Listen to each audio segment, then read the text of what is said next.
1942 there was a major meeting of the members of the London Philharmonic Orchestra, which took the drastic action of giving Tom Russell, the chairman and managing director, the sack. 13 of the orchestra felt so strongly that this was going to change the regime of the orchestra that we resigned, and it was quite true, the regime did change. And this meant we left in April 1953. And Francis Bradley eventually was taken on as principal horn of the Royal Opera House starting in the autumn, and he asked me to go along as his main low register horn, sitting next to him a lot of the time. And the first engagement was to go to Bulawayo in southern Rhodesia. Now, of course, it's Zimbabwe, but it was a very different regime then. And the orchestra flew out in a 4-engine plane of fairly modern design. The chorus were not so lucky. They went out in a York.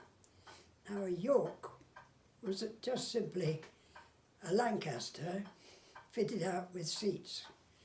And by the time they got to Bulawayo, they were pretty deaf.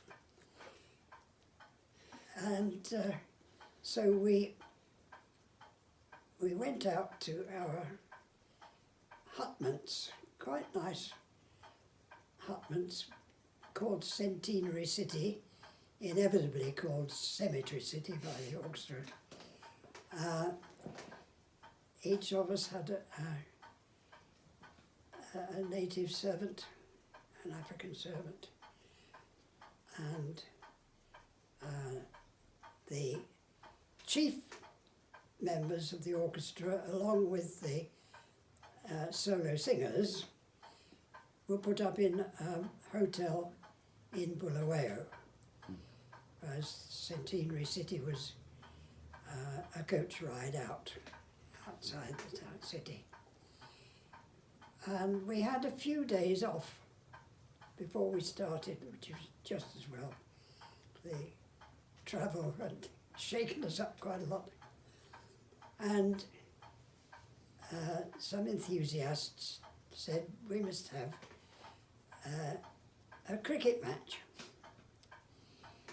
And Jimmy Johnston, the main tenor for the whole of this trip, insisted on becoming a wicket-keeper. And no, he waved away all the ideas. No, it's all right. And of course, somebody bowled a ball that the batsman missed, and it hit Jimmy bang in the mouth.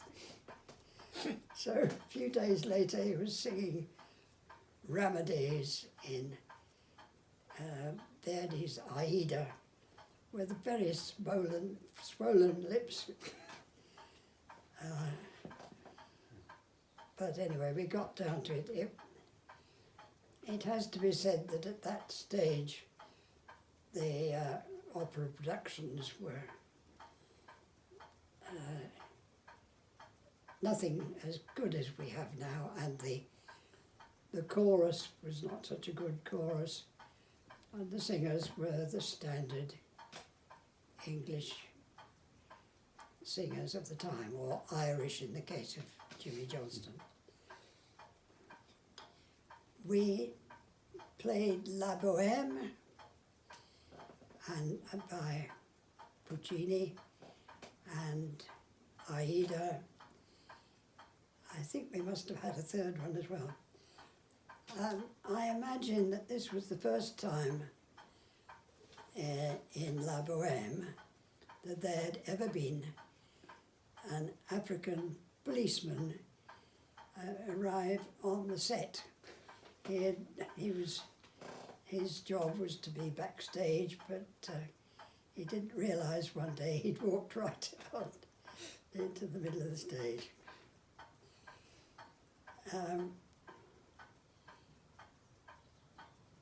There was a group of 3 ladies who said they wanted to give us a bit of time, take us round to see the sights, and very nice of them. But there were 3 of us, and they came once a week or more, picked us up at the Centenary City and drove us around. Very, very nice, very kind. And we thought, well, it would be a courtesy on the last day if we invited them out to have tea at Centenary City. So we took them out there into the restaurant, and we were chatting away, and one of them suddenly came out with the outrageous sentence that, well, at any rate, Hitler knew what to do with the Jews.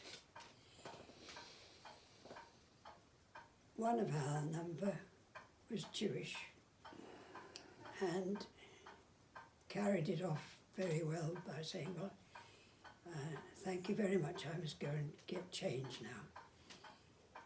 But this was not the only sign of racism.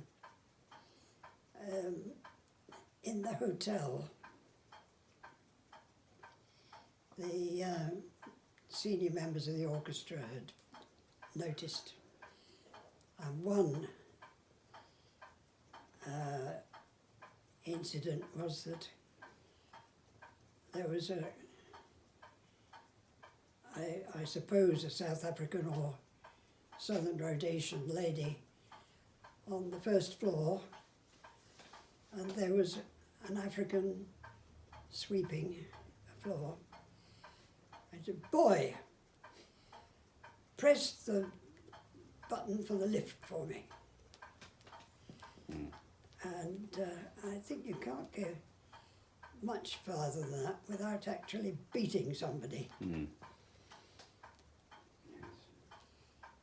But it meant that I settled back into playing operas full time, and then we returned to Covent Garden, and the season got going properly. I had 7 years there. 7 years hard labour, I sometimes call it, because it's a very tough job. You have perhaps four evenings a week, go on quite late.